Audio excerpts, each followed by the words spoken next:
Well,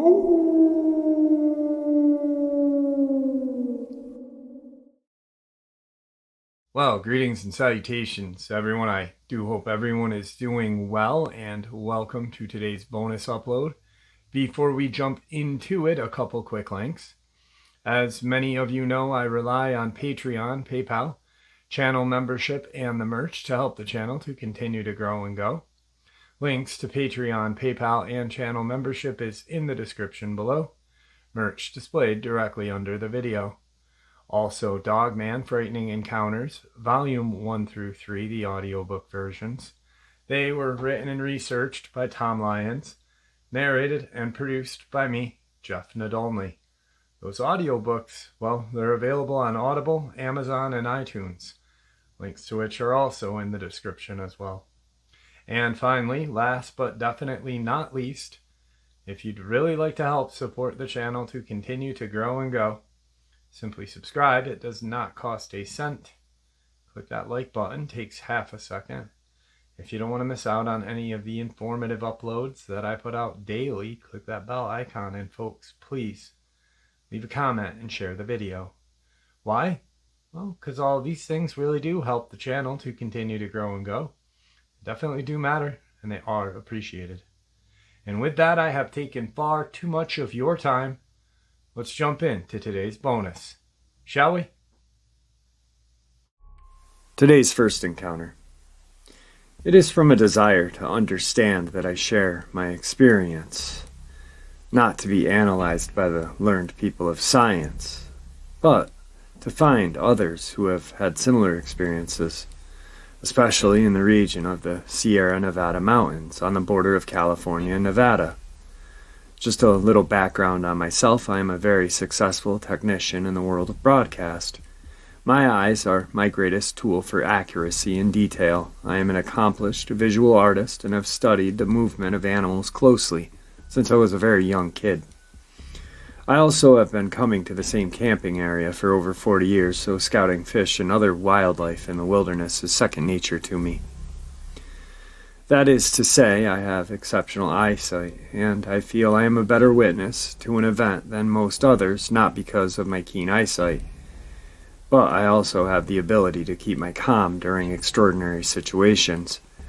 Having said that, in this instance, I have a fellow eyewitness, my wife of 13 years. That is the most skeptical of all people I know, so all you naysayers save it, because I live with the biggest, and she would have never believed my experience if she was not in the passenger seat beside me that night.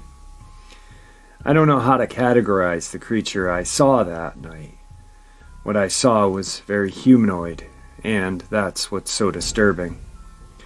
The location was Bridgeport, California, Twin Lakes Resort, a remote fishing lodge high in the Sierra Nevada mountain range. The resort sits in a valley at about 7,000 feet, and in the shadow of the mighty Sawtooth Ridge. A beautiful, secluded spot with no cell phone service and tons of wildlife. I myself have seen bald and golden eagle, osprey, mountain goat, mountain lion, mountain beavers, even the rare Sierra moose. The date would have been just after Labor Day 2014, maybe September 10th, approximately 5:30 in the morning. We had just finished loading the fishing gear, and we were heading to the creek for some daybreak fishing. The creek campground is about a quarter of a mile from a lake cabin. I have taken this short trip literally hundreds of times before, and it's always active with nocturnal wildlife, so we are always on high alert for regulars like mule deer, black bear, jackrabbit, and even rattlesnakes on occasion. This morning was a little foggy and still very dark. The high mountain ranges kept the valley dark from dusk till dawn. I had just passed a small trailer campground as we saw something crossing the road coming in our direction, maybe less than 50 yards. It looked very light and very close to the ground. It was the size of a large goat, but it moved very oddly. I thought goat because quickly I remembered there were sheep herders on the side of the mountain, but I hadn't seen them for maybe 30 years. I take pride in being the first to see and identify wildlife, but this time I needed a second to figure out exactly what I was seeing. So I asked my wife in the front passenger seat, "What is that?" Pointing at the thing running in our direction, that the likes of which I know I had never seen. Beforehand, I was mostly confused because its limbs were not bending or moving in the right way that a deer, bear, rabbit, cat were supposed to move. So my mind did the evaluation and spit out the answer. It's an escaped sheep or goat that had been sheared and was running for its life. So scared it didn't realize all its knees were broken and bent backwards, and not running on its hooves, feet, at all. My wife could only say slowly, because of disbelief, "What the hell?" When my lights came across the creature, it was crossing the street, and we got the feeling we totally surprised it. And as I turned on my high beams, as I am always ready to do with large animals on the road, it seemed to get very irritated as it turned its long, human-like neck towards us, and almost shook its head as it gave us a glare and started a double time along the road, now in our direction. We were getting closer, but instead of being able to more positively ID the animal, I was only more confused, mostly because this thing's legs weren't broken at all. It was running on them like that, long, lean limbs, but it was crawling, creeping impossibly low to the ground, its torso no more than 5 inches from the ground, yet it was moving at a strangely incredible pace. I wondered first, with such long limbs, why was it so low, and not running on the bottom of its hooves or paws? How could it run so fast? The order of the feet landing was completely wrong as well, and if it was really trying to retreat quickly, it was not bounding or bouncing or swaying side to side. Its limbs moved in unison, like a crab or a spider. To be the most accurate, but without jumping to any conclusions, I would describe it as one of Hans Giger's alien creatures. As fake-looking as it might be, there was no movement in the torso, only the legs and the arms propelled it quickly along. It appeared to me to be a puppet moved by a marionette. Very bizarre. Maybe because I was so puzzled and troubled that I could not classify this animal, it kept me from flipping out. When we got close enough to see the facial features, I should describe the features that I saw clearly and up close. As I mentioned, a human torso, about 4 feet long, no tail, human-like haunches. As we passed it, I saw it was not shaved at all. It was hairless and had pale skin. Its limbs were long, thin, very defined muscles, and sinewy. Although it was crawling close to the ground, it had very large human ape-like shoulders. I've only seen such shoulders on upright walking animals. It seemed to be running on its front knuckles or claws. Imagine a sloth, but foot-long fingers or claws. The neck was thin and long, holding forward, gazing predator, not prey head. The skull had features closer to a human or ape than any canine cat rodent. The skull seemed to have a heavy protruding eye ridge and a flat curve leading to the nasal opening that you could hardly see. This I remember looking for so that I could at least classify which animal family it came from. A goat's snout or a cat or canine's nose, nothing. Just 2 small openings high up by the eyes. Then even stranger, the mouth. There was no long snout. This was tight-lipped, almost human mouth with a large chin. That almost seemed to grin, but somehow I knew it was not a friendly grin, almost evil. But how would an animal have an evil grin? If that wasn't enough to freak us out, then came the eyes. So at first, my headlights lit this weird thing up, and as with all nocturnal animals, the first noticeable thing is the reflection of the eyes. Like all the rest of the many animals I had seen on this tiny stretch of road, their cover is blown instantly. Well, not in this case, not this time. And of all the troubling things I had observed, this probably is the most unexplainable. I was driving right into it, and I could see the eyebrow ridge. I saw deep eye sockets, but no shiny, large, or tiny eyes, just sockets. All would be revealed shortly, as I was sure to peer deep into whatever animal this was, eyes, within 15 feet. Well, when the moment of truth came, me and my wife were horrified when all we saw were deep red sockets, like the thing had no eyes, or there was a red membrane over them, something like a blind cavefish.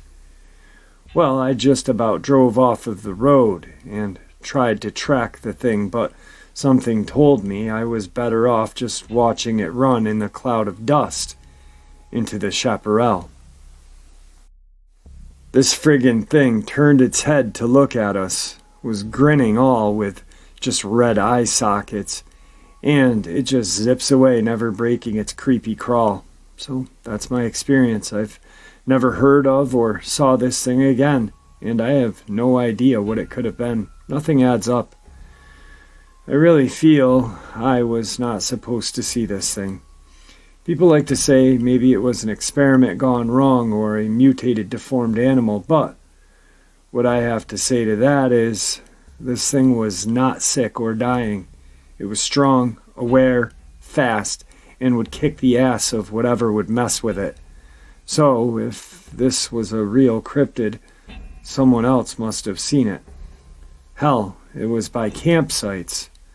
What would it be doing so close to humans if it depended on seclusion for survival? It doesn't add up. Was it some kind of interdimensional being that I just got lucky and saw as it slipped in and then back out to its home? This thing really looked like a monster.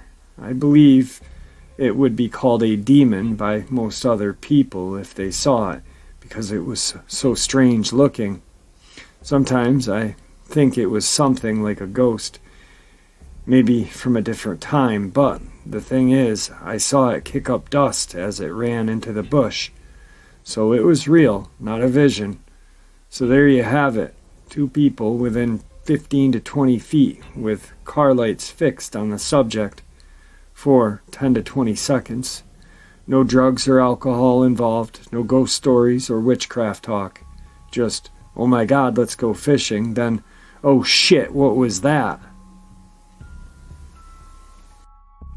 Today's second encounter.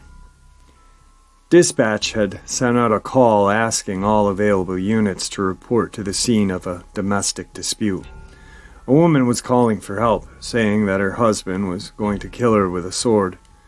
Now, any type of law enforcement officer will tell you that these are the worst types of calls to go on. Nationwide, many officers have been shot trying to defuse such situations.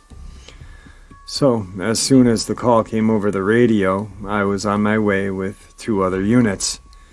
As I arrived at the location, which was a house trailer located deep in a wooded lot, car 605 was ahead of me. We got out of the cars and went to the door with guns drawn. We could hear that there was a heated dispute still going on inside of the home, including a lot of cursing and yelling coming from the man and woman. My partner pounded on the door, shouting, "Police," while I watched, standing off to one end of the trailer home. Just after he knocked, the female voice shouted, "Good, they're here. Now you're going to jail, you low-life creep." Seconds after this, I heard a crash from the back side of the home, which was followed by the sighting of the man running out into the field while wearing nothing but a pair of shorts and sneakers. Having forced his way out, jumping through a window, I shouted to my partner that we had a runner and started in pursuit of the man just as the 3rd unit was arriving. Upon seeing me give chase to the man, the 3rd officer started driving out into the field with his Bronco in pursuit of the same. It had been about 4 p.m. in the afternoon when the pursuit began. As I heard over the radio, the man was unarmed. I stumbled and fell, and at the virtual same time, the Bronco reached a deep furrow that the truck couldn't cross. Now, that officer and myself were both on foot, chasing after this guy. The runner had already reached the woods, and additional backup was on its way. As the two of us joined forces, entering the forest together, we spaced ourselves about 40 yards apart and started walking in. Now, the running man going in a desolate forest wearing only a pair of shorts is not going to last real long. I must have been several hundred yards into the forest when I came across a creek, and I radioed to my partner about the find. There was a slight embankment comprised of some moist brown soil that appeared drier as you moved away from the water. After I told my partner about the creek, he moved forward, coming across it himself. This officer was now going to move easterly, looking for the tracks the man might have left while crossing the creek. I was going to follow behind him. Both of us believed that he had gone more in my partner's direction. As I was closing the gap between where I had started and where my partner had begun, I came across some gigantic impressions by the creek's edge. The impressions were so fresh they were still filling with water from the wet soil. One of them looked to be 2 or even 3 feet deep, and the prints had to be close to 2 feet long and very wide. I radioed my partner immediately, telling him to backtrack to my position. We stood there examining the tracks, and we could see one more print on the other side of the creek as well, indicating that something had crossed the creek here. Now, just so you can visualize this, the creek was about a foot deep at its deepest point, and maybe 12 feet wide in total, including several feet of bank on each side, and there was no way that these tracks were those of the man we were chasing. We both walked through the water and into the woods, following the tracks maybe 40 feet into the woods on the other side. We found a sneaker, and at this point, there was no reason for the two of us to go any further while alone. We retreated back to the field and the trailer. Our reinforcements had already arrived, and I presented the sneaker to the wife, who confirmed it was her husband's. With the assistance of another agency, our office began a manhunt. We stalked out the various roads and areas where the man would eventually have to emerge, knowing that he couldn't last long in the woods with no clothing and one sneaker. After several days, the man had not been seen or heard or taken into custody, and the wife said that she hadn't seen him on or near the property, and neither she nor any of the relatives had heard from him. During this time, the giant impressions by the creek had been the topic of much discussion, as well as the sneaker that we had found. Some felt that the prints had been enlarged by the softness of the creek's edge, even after I had insisted that they were not, since I had seen them within moments of when they had been made. After the passage of about 2 years' time, this turned into a missing persons case. The man still not been seen in all that time. About 3 years later, some hunters came across a human skeleton about 5 miles north of where the chase had begun. They'd been hunting in some thick timber and found the bones in a patch of tangled briar. After the reports, the remains were retrieved by our forensic people. After much examination, we believed the bones belonged to our missing man. DNA was retrieved from the remaining spouse child, and it turned up as a match. The skeleton was that of the runaway man from some 3 years earlier. But here's the real clincher of the story, and why I wanted to share it anyway. According to the coroner, the man's skull had been caved in past the mid-signal line. In other words, the head had been smashed in more than halfway by blunt force. Now, just to give you an idea of this type of force, if I was to take a full swing at your head with a large baseball bat, I couldn't even come close to this type of impact on your skull. Not even with 2 or even 3 repeated forceful blows could I create such damage. Also, numerous ribs had been broken via compound fractures. They were all clean fractures where the bones had been broken into 2 separate pieces. All of this must have occurred while the man was in the forest, running and alone. Today's third encounter. As part of an upward move within the company in which I was employed, a major shipping firm whose offices were located in Kentucky, I relocated to my current home. Through a local Masonic lodge, I became acquainted with a group of men who were starting to form a cattle consortium designed to raise Black Angus cattle for the retail market. I had expressed some interest in learning about what their plans were, as well as what might be involved in becoming a partner. After a number of meetings and discussions, each of the 4 starting partners would be required to put in up to $250,000 for a total of $1 million for startup capital. Now, there is so much involved here that I could talk about. Suffice to say, we were partnering with some farmers to make use of their pastures and fields in the form of a lease so that we could raise our cattle on them. It was quite the enterprise to get started, but once all the dots were connected, we started on the road to profitable rather quickly. All of these guys, myself included, had a fair amount of business savvy. Even if we hadn't achieved success, we could have sold off our stock with no problem whatsoever, since the market for Black Angus was exceptional in nature. I had cashed out much of my corporate stock to fund my end of the venture, and at the time in my life I was about 6 years away from my projected retirement, and thought this would be a great future investment. It turns out it was. This story actually began 7 years later, when I was a year into retirement, and one of the ranchers whose farm we were leasing had began to show a few losses of our cattle. It started some calves coming up missing, with some of them being found in the woods, badly mauled and partially eaten. As time went on, other larger cattle were being found in the pastures with enormous wounds and flesh torn out of their hides. We had all gone out personally, survey the damage that was being done to the livestock. It was the general suspicion that a bear or cougar was the culprit, which would probably have been shot to stop the mayhem. The farmer decided to hire a local hunter and both stake out and protect the herd. The herd on this farm alone represented over $1 million, and when you lose one of these animals to a predator, it represents a big hit to the pocket both now and into the future. Now, it's not like these incidents had occurred within weeks' time. They had been observed over a period of many months. 2 of these attacks had resulted in mutilation and death, and the others in injury to a still living animal.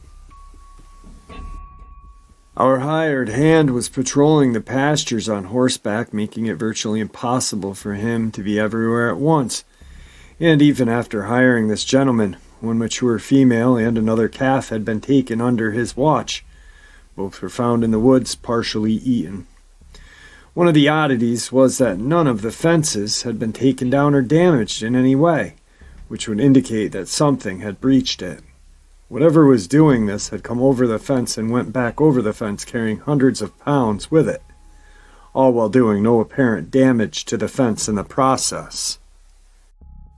To date, all that the hand had seen was some bobcat and a couple coyote, none of which were capable of inflicting carnage on the herd. One night in the fall, the hand had planned to ride the pastures up until midnight. Upon our request, he was mixing up his shifts a bit in hopes of catching whatever was killing the cattle. On this day, he was riding through one pasture, heading over to check on another herd. Suddenly, he heard an uproar from the herd he had just left 10 minutes earlier. He turned his horse around and galloped back, and was shocked to see the herd huddled in one end of the pasture as he came over the hill. He immediately began to survey the pasture, and his eyes became fixed on a large mass in the middle that was not moving. As he approached the mass, he realized that he was looking at a bull lying on the grass. He began to circle it, but his horse started to buck, unwilling to continue in the area. He dismounted to discover the grim reason behind why the bull had been lying there. Its head had been torn from its body and was nowhere to be seen. He went back to the house to tell the owner of his discovery, after which they took the pickup truck and floodlight and headed back into the pasture together. When they got up to the scene, they saw something incredible. The bull's head had been torn from its shoulders, including its spinal column. It had been ripped off, not severed. This was strong, viable bull, but the most important animal in the pasture. It was, though his prowess, that the herd continued to grow, and they could not begin to even guess what had been capable of such a thing. He was worth his weight in gold, and he was now dead. A decision had to be made about how we were going to deal with this dilemma moving forward. To date, the losses were mounting into tens of thousands of dollars with no end in sight. Either whatever was doing this was going to be killed, or we would abandon this pastureland and move our herds elsewhere.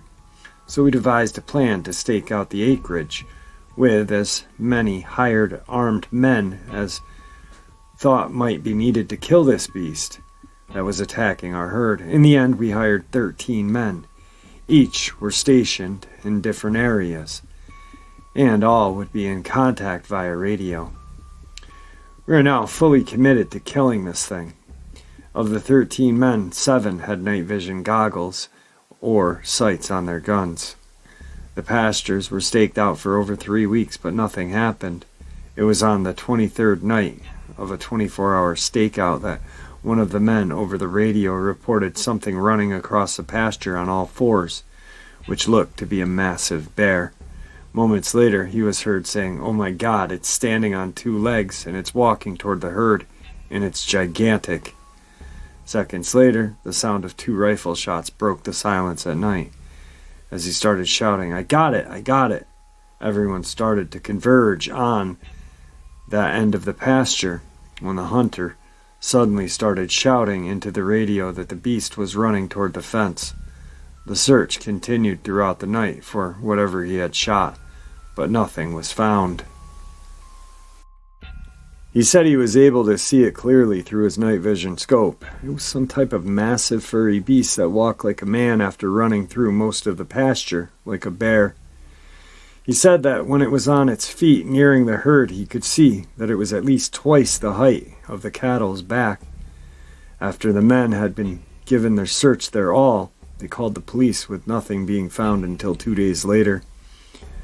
On the local news, it was reported that a motorist had seen what she described as a dead big dog on the side of the highway.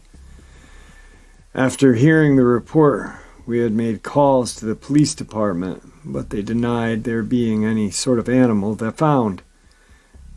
They said that she had seen a dead black bear and nothing more. As it turns out, after our men had put 2 rounds in this hairy beast that night, and after a woman said she saw it on the roadside, our problem ended rather abruptly. Not a single head of cattle was ever injured or found dead in the pastureland again. Today's 4th encounter. This was back in the late 60s, and my friend Bob and I had taken our dogs out on a hunting night. We were hunting coon and possum, and the dogs were well trained at treeing those animals. It was around 2 in the morning, and we hadn't had much luck. We'd walked all the way across the farmlands and ended up at the edge of a river. We decided to take a break on the river's bank and let the dogs run free for a bit, to see if they could flush anything out from hiding. We sat on the high bank overlooking the river, smoked a couple cigarettes, and just listened to the sounds of the rushing water below. After about an hour, we started getting tired and decided we'd better call the dogs and then start making our way back home. This is where things get real weird. First of all, when we called the dogs, they wouldn't come. Anyone who ever used hounds to hunt coon or possum knows these dogs will come when called, even if they have an animal treed. Our dogs, 4 in all, would come within maybe a couple of dozen yards from where we were standing, on the riverbank, but wouldn't come any closer. We started walking down to where the dogs were, and when we came upon them, we saw that they were frightened and whimpering, and even had their tails between their legs. Now, these dogs weren't exactly ferocious like pit bulls or anything, but coonhounds tend to be very brave. I've seen several dogs who have lost chunks of their ears and have also bitten and clawed on their muzzles and snouts.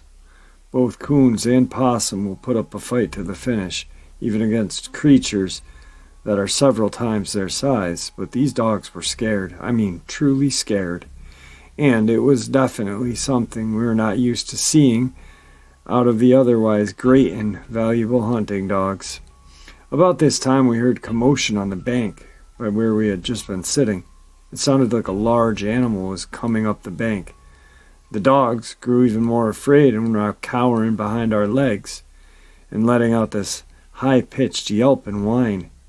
The batteries on Bob's flashlight had already given out, but mine were still working, although somewhat dimly. I flashed the beam over the area to see what was making noise. In the dim beam, I saw what looked to be a man, or at least the shape of one, but unlike any man I had ever seen.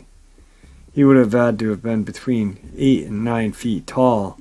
I called out, asking the person to identify themselves, and also stated that we were armed. This thing just stood there, as if it was eyeing us, the dogs, although now on leashes, were still making a racket and trying to pull us away. After there was no response, I fired a shot into the air. Whatever it was didn't budge, but instead let out a low, growling noise. Whatever it was sounded hostile. We tried to set the dogs on it, but that was a lost cause. The hounds were out of their minds with fear at this point, even wetting themselves. Suddenly I noticed a stench. It was the worst smell I had ever smelled. It was something like a skunk and rotten garbage. Bob and I fired 2 more shots, each one in the general direction of this creature. At this point, it let out this loud growl, which made all our hairs stand up on end. I let the dogs go, and they took off back toward our pickup, which was parked. The beast suddenly turned and jumped, or dove over the bank. We heard a huge splash as it hit the water. Shaken, Bob and I decided now would be a good time to make ourselves scarce, and we headed back to the truck. We got the dogs rounded up and got out of there. I've told this story to several people, some who concluded that we ran into a bear. This doesn't sound right to me. First of all, there are no bear in this area, and certainly not any that would be that large. Furthermore, what little of it I was able to catch sight of with the flashlight, it looked more like a man, or possibly, only very big and very tall. There have been no further sightings, and I am aware in the area, but due to the size of this creature and the noises it was making, I know it was not a man or anything else.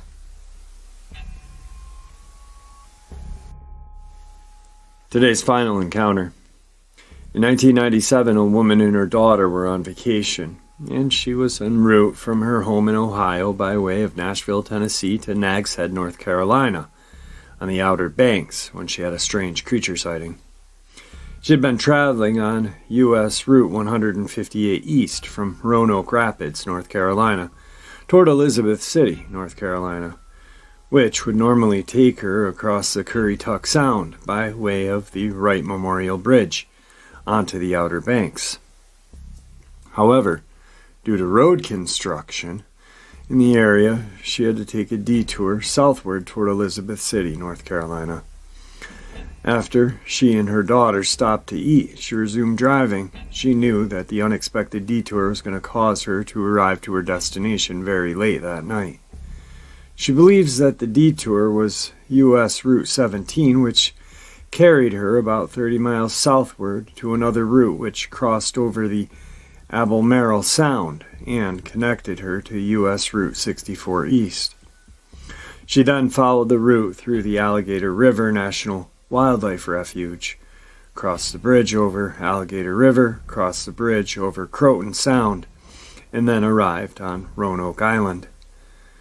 One final bridge across Roanoke Sound took her to her final destination, at her vacation home in Nag's Head.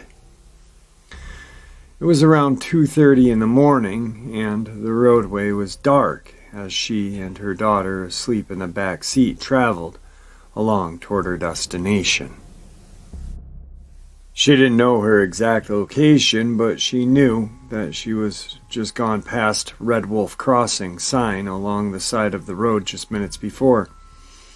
That would have placed her in the Alligator River National Wildlife Refuge because Red Wolf warning signs were placed along a 10-mile stretch of U.S. Route 64 back in '87, when the federal government reintroduced the red wolf, or Canis rufus, species to the area and created the Red Wolf Recovery Area.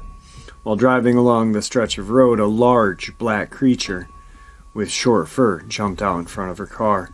The creature was about 6 feet tall, stood on its hind legs, was well muscled, had a blunt nose, shorter than a canine, and kind of like a cat, had pointed ears, and it had a long, thin tail. In some ways, the animal was cat-like, with large legs shaped like those of a cat or a dog. She later commented that the creature had the torso much like a man. The creature may have been on all 4 legs when she approached it. It stood in the front of her car as she braked to stop. It stood in the front of her headlights for a moment, and then it took a power leap and jumped completely across both lanes of the road. It is thought that the jump of that distance was at least 18 feet. She stated that it was not a red wolf or even a black wolf, but that it was something else. She discussed the encounter with the U.S. Fish and Wildlife Service, and they led her in a different direction by trying to convince her that what she saw was a dog, a feral dog, or a hybrid wolf. She didn't go along with that theory. Her final decision was she believes that she saw a Dogman. And there you have it, folks. I hope you all enjoyed today's bonus as much as I enjoyed sharing it with you. I'd like to thank you all for supporting the channel. It is, after all, your support that helps this channel to continue to grow and go, and what gives us all a place and a chance to share our experiences and theories judgment-free. Everyone is simply treated with the respect that we deserve. Stay safe, happy, healthy, and ever vigilant, keeping an eye on our children, pets, family, and our friends. These creatures are real. These events have happened. Share this information with those you love and care about, and it may just help save their lives someday. And until next time, never stop asking questions, never stop searching for the truth, and God bless you all.